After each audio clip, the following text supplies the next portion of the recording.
ചുറ്റിലും അത്രയും സെക്യൂർഡ് ആയിട്ടുള്ള ഒരു ക്വാറന്റൈൻ ലൈക്ക് മുറി. അതിനകത്ത് ഒരു സ്ത്രീ ഇരിക്കുന്നുണ്ടായിരുന്നു. അല്പം കഴിഞ്ഞപ്പോ 4 പേരടങ്ങുന്ന ഒരു ഗ്യാങ്, അവർ പ്രത്യേകം വെൽ പ്രൊട്ടക്റ്റഡ് ആയിട്ടുള്ള ഒരു സ്യൂട്ടം കഴിഞ്ഞിട്ടാണ് ഇതിനകത്തേക്ക് വരുന്നത്. അവരാ മുറിയിലേക്ക് കയറിയ പാടെ തന്നെ ആ കൂട്ടത്തിൽ ഒരാള് ഈ ഒരു സ്ത്രീയോട് ചോദിക്കുന്നുണ്ട്, ലീന, 3 ചോദ്യങ്ങളാണ് ഞങ്ങൾക്ക് നിങ്ങളോട് ചോദിക്കാനുള്ളത്. അതിലൊന്ന്, നീ അടങ്ങുന്ന ഗ്യാങ് ആ ഒരു ഷിമ്മറിനകത്തേക്ക് പോയതിനു ശേഷം എന്തായിരുന്നു നിങ്ങൾക്കവിടെ കഴിക്കാനായിട്ടുണ്ടായിരുന്നത്? അതിന് മറുപടിയായിട്ട്, അതിനകത്ത് ചെന്നതിന് ശേഷം ഞങ്ങൾ എന്തെങ്കിലും കഴിച്ചതായിട്ട് ഞങ്ങൾക്കൊരു ഓർമ്മയില്ല. രണ്ടാമതായിട്ട് അയാൾ ചോദിച്ചതെന്ന് പറഞ്ഞു കഴിഞ്ഞാല്, നീ അടങ്ങുന്ന ഒരു ഗ്യാങ് ഉണ്ടായിരുന്നു, പക്ഷെ പുറത്തു വന്നു കഴിഞ്ഞപ്പോ നീ മാത്രം ഉണ്ടായിരുന്നുള്ളൂ, അതിന്റെ കാരണം എന്താണ്? അതിന് മറുപടിയായിട്ട് അവൾ പറഞ്ഞു വെച്ച് കഴിഞ്ഞാല്, അതിനകത്ത് പോയതിനു ശേഷം പിന്നീട് തിരിച്ചു വന്ന സമയത്ത് എനിക്കൊരു ഓർമ്മ കിട്ടുന്നില്ല. കാര്യം ഞാൻ തിരിച്ചു നോക്കുമ്പോൾ ഈ ഷിമ്മറിന് പുറത്താണ്. പിന്നീട് മൂന്നാമതായും അവസാനമായിട്ടും അയാൾ ചോദിച്ച ഒരു ചോദ്യം ഉണ്ടായിരുന്നു. അതായത്, ഈ ഒരു മിഷൻ സ്റ്റാർട്ട് ചെയ്തതിനു ശേഷം എത്ര നാളെടുത്താണ് നിങ്ങൾ അത് കംപ്ലീറ്റ് ആക്കി തിരിച്ചു വന്നതെന്നായിരുന്നു. അതിന് മറുപടിയായിട്ട് അവൾ പറഞ്ഞു, ഏകദേശം ഒരാഴ്ചത്തോളം എടുത്തു എന്നാണ് എന്റെ ഒരു ഓർമ്മ എന്ന്.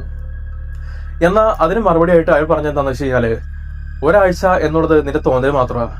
നിങ്ങളടങ്ങുന്ന ഈ ഒരു ഗ്യാങ് ആ ഒരു ഷിമ്മറിനകത്തേക്ക് പോയിട്ട് ഇപ്പൊ 4 മാസങ്ങൾ പിന്നിട്ടിരിക്കുന്നു. ആ ഒരു മറുപടി അവളെ തീർത്ത് ഞെട്ടിച്ചു കളഞ്ഞു. ഇവിടെ നിന്നാണ് കഥ ആരംഭിക്കുന്നത്. ഏകദേശം ഒരു 3 വർഷങ്ങൾക്ക് മുന്നേ പ്രപഞ്ചത്തിന്റെ ഏതൊരു ഭാഗത്തു നിന്നും ഭൂമിയിലെ അമേരിക്കയിലെ ഒരു ലൈറ്റ് ഹൗസിന്റെ ഭാഗത്തേക്ക് ഒരു പ്രഭാവലയം, അതാണ് നമ്മൾ നേരത്തെ പറഞ്ഞ ഷിമ്മർ, ഒരു ഷിമ്മർ രൂപപ്പെടുന്നു. അത് എവിടെ നിന്ന് വന്നോ, എന്താണ് അതിന്റെ അകത്ത് നടക്കുന്നതെന്നോ യാതൊരു പിടിയുമില്ല. എന്നാൽ ഒരു കാര്യം മാത്രം തീർച്ചയാണ്, അതായത് ഓരോ ഡേ ബൈ ഡേ കഴിയും തോറും ഈ ഒരു ഷിമ്മർ, ഈ ഒരു പ്രഭാവലയം കൂടുതൽ ഏരിയയിലേക്ക് വ്യാപിച്ചുകൊണ്ടിരിക്കുക. അതായത് ഒരു ഏതാനും വർഷങ്ങൾക്കുള്ളിൽ തന്നെ അത് ഭൂമി മൊത്തത്തിൽ കവർ ചെയ്യും എന്നാണ് അതിന്റെ സാരം. അപ്പോ ഇതെന്താണ് സംഭവമെന്നും ഇതിനകത്ത് എന്താണ് നടക്കുന്നതെന്നും അറിയുക തന്നെ വേണം. അപ്പൊ അതിന്റെ ഭാഗമായിട്ട് സയന്റിസ്റ്റുകളും പിന്നെ മിലിറ്ററി ഗ്യാങ്ങും എല്ലാവരും ടീമപ്പ് ആയിട്ട് അത് റിസർച്ച് ചെയ്യാൻ വേണ്ടി തീരുമാനിക്കുന്നു. അപ്പോ ഈ ഒരു കാര്യത്തിന്റെ ഭാഗമായിട്ട് ആദ്യം ഒരു മിലിറ്ററി ഓഫീസർ ഇതിനകത്തേക്ക് പോവാണ്, ഇതിനെക്കുറിച്ച് അന്വേഷിക്കാൻ വേണ്ടിയിട്ട്. എന്നാൽ അതിനകത്ത് ചെന്ന് കഴിഞ്ഞിട്ട് ഏതാനും മാസങ്ങൾ കഴിഞ്ഞിട്ടും അയാളെ പറ്റി യാതൊരു അറിവുമില്ല. പിന്നീട് അതുകൂടി അന്വേഷിക്കുക എന്ന ഉദ്ദേശത്തില് രണ്ടാമതൊരാളെ കൂടെ വിടുന്നു. അപ്പോ അയാൾ അയച്ച സമയത്ത് പ്രത്യേകം റേഡിയോ സിഗ്നൽസും കാര്യങ്ങളൊക്കെ ഉൾപ്പെടെയാണ് അയച്ചത്. എന്നാൽ അതിനകത്ത് കയറിയതിനു ശേഷം ആ ഒരു സിഗ്നൽ ട്രാൻസ്മിറ്റിംഗ് അത് നഷ്ടപ്പെടുന്നു, യാതൊരു കോണ്ടാക്റ്റും ഇല്ല. അങ്ങനെ അതിനകത്തേക്ക് പോയി പിന്നീട് മാസങ്ങൾ പിന്നിട്ടു. എന്നിട്ടും അയാളെ കുറിച്ച് വീണ്ടും ഒരു അറിവില്ല. പിന്നീട് കരമാർഗവും സീ മാർഗവും അതുപോലെ തന്നെ ഡ്രോൺ വഴിയും അവരിത് റിസർച്ച് ചെയ്യുന്നുണ്ട്. എന്നാൽ പ്രത്യേകിച്ച് യാതൊരു ഉപകാരം ഉണ്ടായിരുന്നില്ല. അങ്ങനെ 1 വർഷം മുന്നേ പ്രത്യേകം ഒരു മിലിറ്ററി ഗ്യാങ്ങിനെ ഉൾപ്പെടുത്തിയിട്ട് അവരെന്ത് ചെയ്തു, പ്രത്യേകം വെപ്പൺസും കാര്യങ്ങളൊക്കെ ആയിട്ട് ഈ ഒരു ഷിമ്മറിനകത്തേക്ക് പോവാണ് ഒരു മിഷന്റെ ഭാഗമായിട്ട്. അങ്ങനെ 1 വർഷം പിന്നിട്ടു. പിന്നീടും അവരെ കുറിച്ച് യാതൊരു അറിവില്ല. അങ്ങനെ വീണ്ടും നാളുകൾ കടന്നു പോകുന്നു. ഈ ഒരു മിലിറ്ററി ഗ്യാങ് ഉണ്ടെന്ന് പറഞ്ഞല്ലോ, അപ്പോൾ ഈ മിലിറ്ററി ഗ്യാങ്ങിലെ ഒരു സ്പെഷ്യൽ ഫോഴ്സ് ഉദ്യോഗസ്ഥനായിരുന്നു നമ്മൾ നേരത്തെ കണ്ട ലീന എന്ന് പറയുന്ന പെൺകുട്ടി ഉണ്ടല്ലോ, ആ ഒരു സ്ത്രീ, അവരുടെ ഭർത്താവായിരുന്നു അത്. അങ്ങനെ 1 വർഷമായിട്ടും തന്റെ ഹസ്ബൻഡ് പോയതിനു ശേഷം പ്രത്യേകിച്ച് ഒരു അറിവില്ല. അങ്ങനെ ആകെ നിരാശയിൽ അവളങ്ങനെ അവളുടെ ഡേ ബൈ ഡേ അങ്ങനെ മുന്നോട്ട് ജീവിച്ചുകൊണ്ടിരിക്കുന്ന സമയത്ത് പെട്ടെന്ന് ഒരു രാത്രി ആയി കഴിഞ്ഞപ്പോ അവളുടെ വീട്ടിലേക്ക് ഈ പറയുന്ന അതായത് ഇവളുടെ ഹസ്ബൻഡ് കയറി വരാണ്.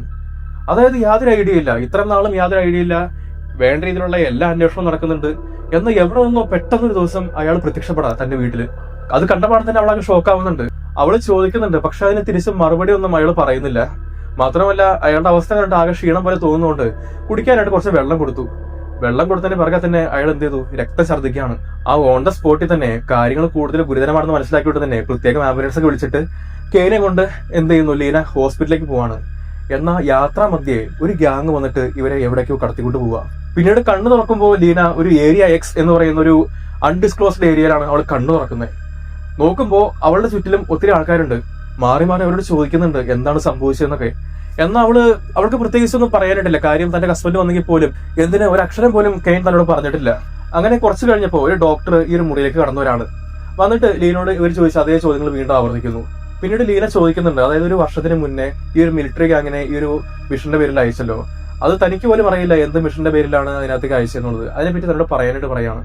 അപ്പോൾ അങ്ങനെ ഈ ഒരു കാര്യങ്ങളെ പറ്റിയൊക്കെ ആ ഡോക്ടർ ഇപ്പോൾ ലീനയുടെ അടുത്ത് പറയുന്നുണ്ട്. ഇപ്പോ നമ്മൾ പറഞ്ഞ ലീന ഉണ്ടല്ലോ, അവളൊരു എക്സ് മിലിറ്ററി ഓഫീസറും പിന്നെ അതുപോലെ തന്നെ ഒരു ബയോളജിക്കൽ പ്രൊഫസറുമാണ്. അങ്ങനെ നാളുകൾ കുറച്ച് കഴിഞ്ഞപ്പോ വേറൊരു ടീമിനെ ഇവർ ഇതുപോലെ തന്നെ ഈ റിസർച്ചിന്റെ ഭാഗമായിട്ട് അകത്തേക്ക് വിടാണ്. അപ്പൊ അതിനകത്ത് ഒരാള് ഈ ലീന കൂടിയായിരുന്നു. പിന്നീട് എന്താ സംഭവിച്ചു എന്നൊരു ചോദ്യം ഉണ്ടല്ലോ. അത് മാത്രമല്ല, ഇപ്പൊ നമ്മളിപ്പോ ഇത്രയും കേട്ട സ്ഥിതിക്ക് ഒത്തിരി ചോദ്യങ്ങൾ നിങ്ങളുടെ മുമ്പിലേക്ക് വരുന്നുണ്ടാവും. എന്താണ് ഈ പ്രഭാവലയം, പിന്നെ മാത്രവുമല്ല എന്താണ് അതിന്റെ ഉള്ളിൽ നടക്കുന്നത്, അങ്ങനെ ഒത്തിരി ചോദ്യങ്ങൾ. അതിന്റെ ഉള്ളിലേക്ക് പോയി തിരിച്ചു വരുന്നവർക്ക് എന്തൊക്കെയാണ് പറ്റുന്നത്, എന്തുകൊണ്ടാണ് ഒത്തിരി പേര് പോയിട്ടും തിരിച്ചു വരാത്തത്, അങ്ങനെ ഒത്തിരി ചോദ്യങ്ങൾ. അപ്പോൾ ഈ ഒരു ചോദ്യങ്ങളൊക്കെ മുന്നിൽ നിർത്തിക്കൊണ്ടാണ് ഞങ്ങൾ ഈ ഒരു മൂവി നിങ്ങൾക്ക് മുമ്പിൽ പ്രസന്റ് ചെയ്യുന്നത്. ഈ ഒരു ഫിലിം എന്ന് പറഞ്ഞു കഴിഞ്ഞാൽ 2018 പുറത്തിറങ്ങിയ അലക്സ് ഗാർലൻഡ് സംവിധാനം ചെയ്ത അനിലേഷൻ എന്ന് പറയുന്ന മൂവിയാണ്. ഒരു സയൻസ് ഫിക്ഷൻ മൂവിയാണ്. സോ എന്തായാലും നിങ്ങൾ ഈ ഒരു ഫിലിം കണ്ടു കഴിഞ്ഞാൽ തീർച്ചയായിട്ടും ഒത്തിരി നാള് നിങ്ങൾ അതിനെപ്പറ്റി കൂടുതൽ ചിന്തിക്കും. കാര്യം ഒത്തിരി നമുക്ക് പിടികിട്ടാത്ത ഒത്തിരി കാര്യങ്ങൾ അത് പ്രേക്ഷകന്റെ ചിന്തയിലേക്ക് വിട്ടുകൊടുക്കുകയാണ് ഈ ഒരു ഫിലിം കണ്ടു കഴിഞ്ഞ് കഴിയുമ്പോൾ. പിന്നെ അലക്സ് ഗാർലൻഡ്, നമ്മൾ പറഞ്ഞല്ലോ ഈ ഒരു ഫിലിമിന്റെ സംവിധായകൻ. ഈ ഒരു സംവിധായകൻ തന്നെ 2014 എക്സ് മക്കീന എന്ന് പറഞ്ഞൊരു പടം പുറത്തിറങ്ങിയിട്ടുണ്ടായിരുന്നു. അതും ഒരു സയൻസ് ഫിക്ഷൻ ഫിലിം തന്നെയാണ്. ആ ഒരു ഫിലിം നിങ്ങൾ കണ്ടിട്ടില്ലെങ്കിൽ ഷുവറായിട്ട് ചെക്കൗട്ട് നോക്കണം കേട്ടോ. ഒരു സയൻസ് ഫിക്ഷൻ മൂവി എന്നതിനൊക്കെ അപ്പുറത്തേക്കായിട്ട് ഒത്തിരി ഫിലോസഫിക്കൽ കോൺട്രഡിക്ഷൻസ് ഇതെല്ലാം ഉൾപ്പെടുത്തി വളരെ വ്യത്യസ്തമായിട്ടാണ് ഈ ഒരു ഫിലിം കഥ പറയുന്നത്. അത്രയും ഒരു എൻഗേജിംഗ് ആയിട്ടുള്ള ഒരു ഫിലിമാണിത്. മാത്രമല്ല നമ്മൾ യൂഷ്വലി കണ്ട് ശീലിച്ചിട്ടുള്ള ഒരു സയൻസ് ഫിക്ഷൻ മൂവി അതിന്റെ ഒരു നരേഷനേ അല്ല, എൻറ്റയർലി ഡിഫറെന്റ് ആയിട്ടുള്ള ഒരു അപ്രോച്ചാണ് ഈ ഒരു ഫിലിമിൽ സ്വീകരിച്ചിരിക്കുന്നത്. ഇപ്പോ ഒരു ഫിലിം ഇറങ്ങുന്ന പറയുമ്പോൾ അത് വ്യത്യസ്തമായിട്ടുള്ള ഒത്തിരി ജോൺറാസ് ഉണ്ടാവും. ആക്ഷൻ ഉണ്ടാവും, അഡ്വഞ്ചർ ഉണ്ടാവും, ഫാന്റസി ഉണ്ടാവും, സയൻസ് ഫിക്ഷൻ ഉണ്ടാവും, അങ്ങനെ ഒത്തിരി ജോൺറാസ്. ഈ എല്ലാ ജോൺറാസിൽ ഇറങ്ങുന്ന മൂവീസ് അതിനകത്ത് ഏറ്റവും ബെസ്റ്റ് മൂവീസ് ആണ് ഞങ്ങൾ നിങ്ങൾക്ക് പരിചയപ്പെടുത്തുന്നത്.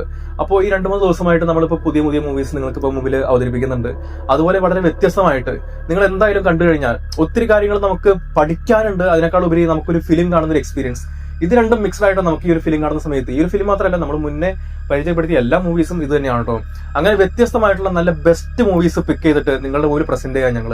അപ്പോൾ ഷുവറായിട്ട് നിങ്ങൾ ഈ ഫിലിം കണ്ടിട്ടില്ലെങ്കിൽ ഷുവറായിട്ട് ചെക്കൗട്ട് നോക്കുക. ഇതുപോലെ വളരെ വ്യത്യസ്തമായിട്ടുള്ള നല്ല അടിപൊളി മൂവീസ് ആയിട്ട് ഞങ്ങൾ വീണ്ടും വരുന്നതായിരിക്കും. അപ്പോൾ വീണ്ടും അടുത്ത ദിവസം മറ്റൊരു മൂവിയുടെ വിശേഷങ്ങളായിട്ട് നമുക്ക് വീണ്ടും കാണാം. ബൈ.